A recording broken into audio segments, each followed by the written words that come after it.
un des vêtements qui favorise l'attaque du diable contre ta vie, c'est l'habit du pharisien. Il est tellement sournois que Jésus leur dit, en Matthieu chapitre 16, verset 5, gardez-vous avec soin du levain des pharisiens et des sadducéens. Ça veut dire qu'il faut se garder avec minutie. Il faut se garder avec attention. Autrement dit, c'est un levain. C'est-à-dire, c'est une attitude qui est très sournoise, pernicieuse, contre laquelle il faut veiller régulièrement. À tout moment de ta vie chrétienne, tu peux être tenté de transformer ton habit de gloire en habit de pharisien.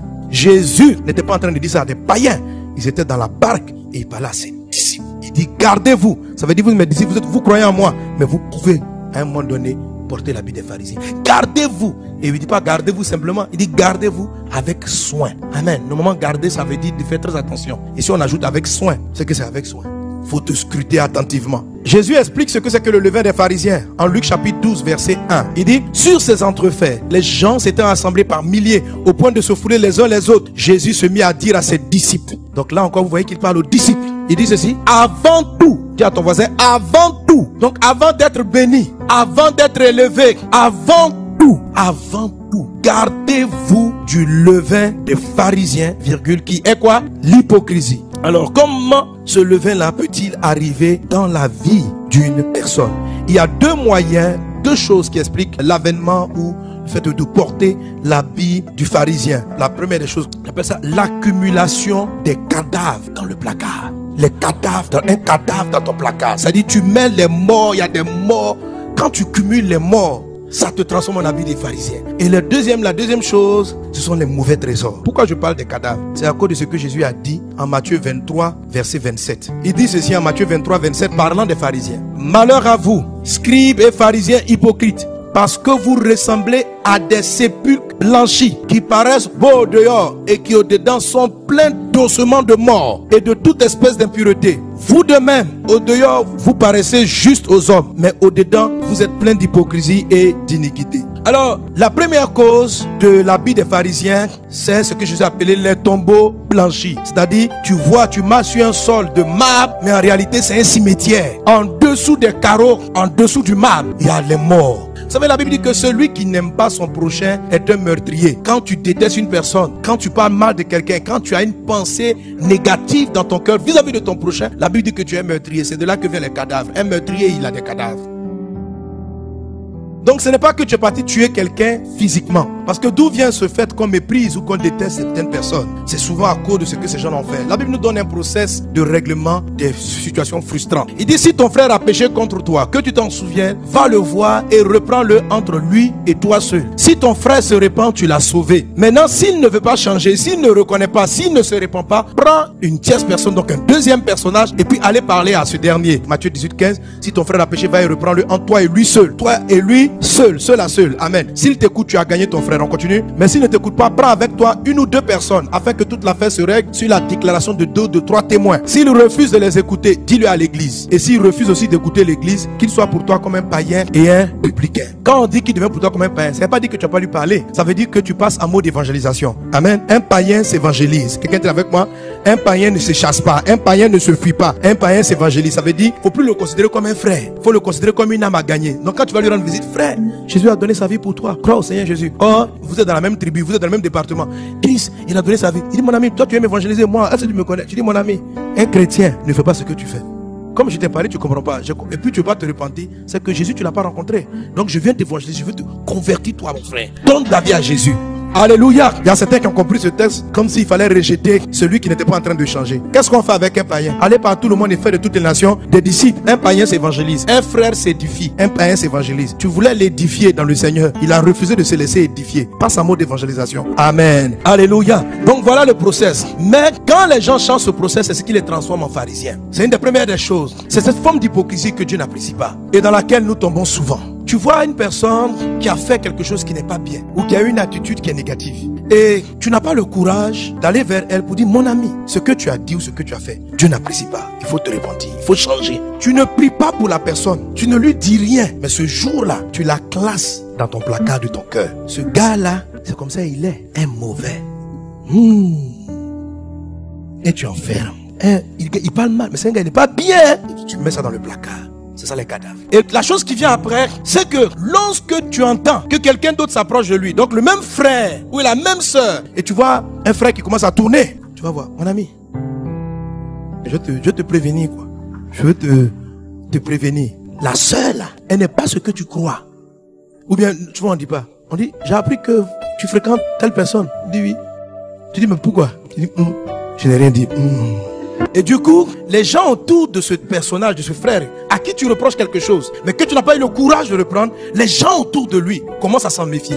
Et lui, il n'a jamais eu l'occasion de répondre. Dieu estime que c'est de l'hypocrisie, c'est de la méchanceté, d'empoisonner le cœur des autres. Tu n'as pas eu le courage de lui dire. Tu l'as vu faire quelque chose que tu estimes être une erreur. Tu n'en parles pas. Par crainte, par peur, pour qu'il te juge, je ne sais pas quoi, pour quelle raison. Tu ne lui dis pas. Par contre, tu mets les gens en garde contre lui, pensant que tu fais bien. Pour Dieu, tu te comportes comme le diable. Tu es un tueur.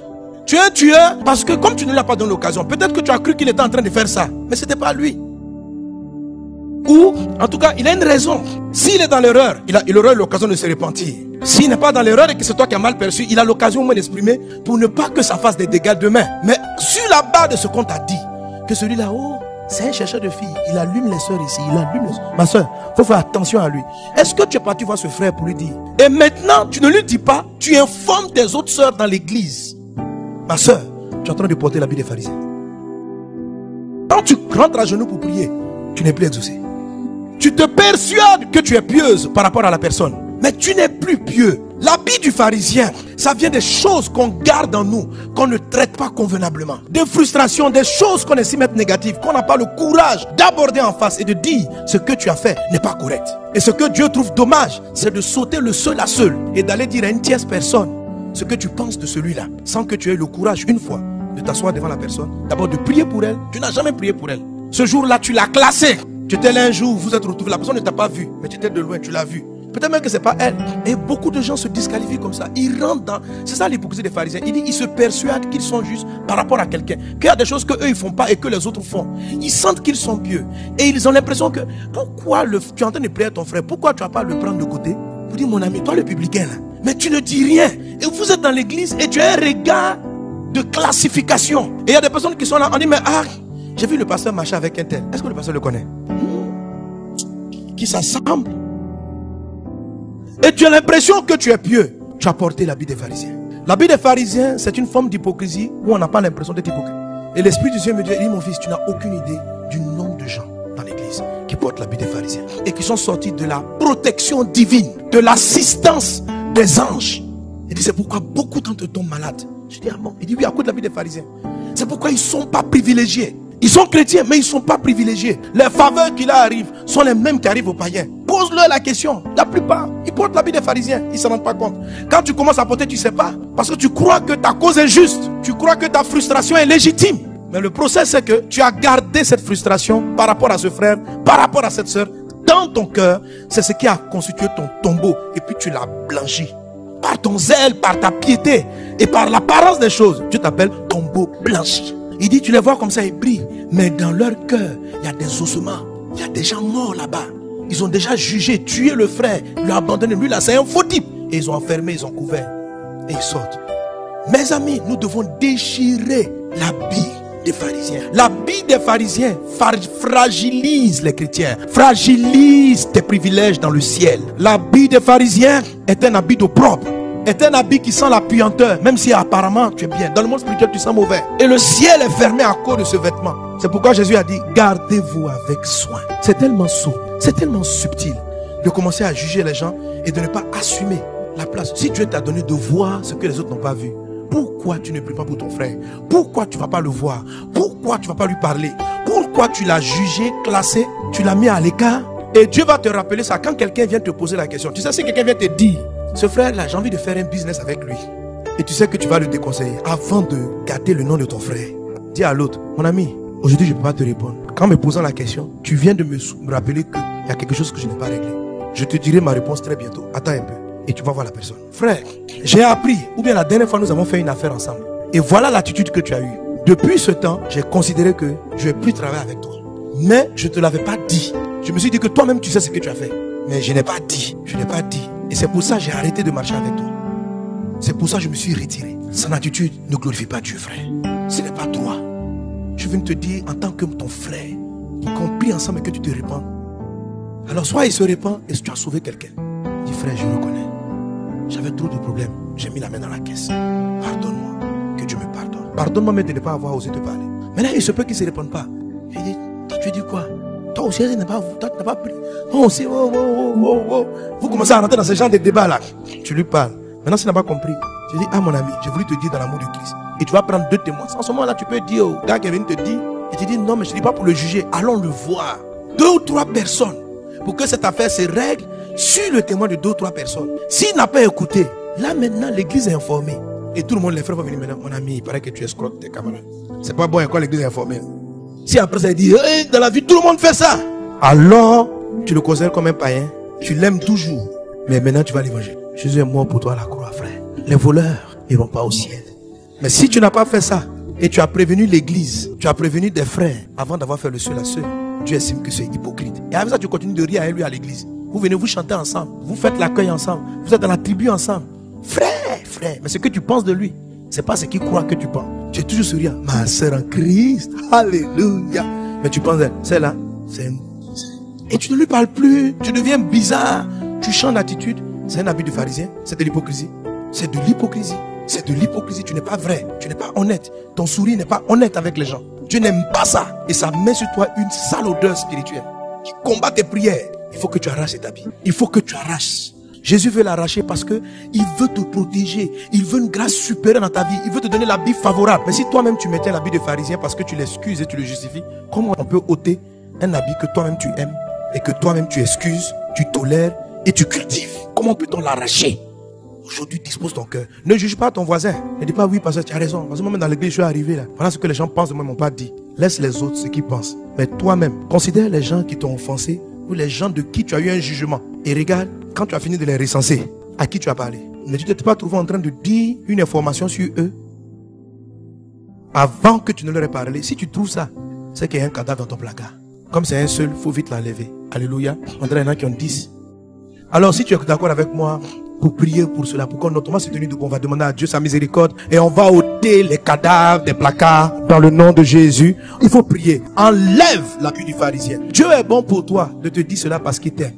Tu veux savoir pourquoi depuis un moment tes prières sont de moins en moins exaucées et comment tu vis de moins en moins dans le surnaturel. C'est à cause des choses que tu as dans le cœur. Dieu n'a pas dit ça pour te condamner, mais Dieu a dit ça parce qu'il t'aime. Parce qu'il veut t'expliquer comment le monde spirituel fonctionne et comment tu seras dans la victoire. Merci Seigneur Dieu. Nous t'invoquons Père. Purifie mon cœur, purifie nos cœurs. Enlève de nous les cadavres Seigneur Dieu. Merci parce que tu nous pardonnes et tu enlèves de nous l'habit des pharisiens. Maintenant dis ceci avec moi. Dans le nom de Jésus. Dans le nom de Jésus. J'enlève de dessus moi l'habit du pharisien. Au nom de Jésus. Vêtement du pharisien. Tu ne seras pas avec moi. Il est déchiré dans le nom de Jésus. La bonté, la droiture, l'honnêteté sont mon partage. Dans le nom de Jésus. Merci Seigneur. Parce que tu m'aimes et tu purifies mon cœur. Je me revêts de l'habit des privilégiés, des favorisés. Je porte l'habit de grâce. Au nom de Jésus. Amen.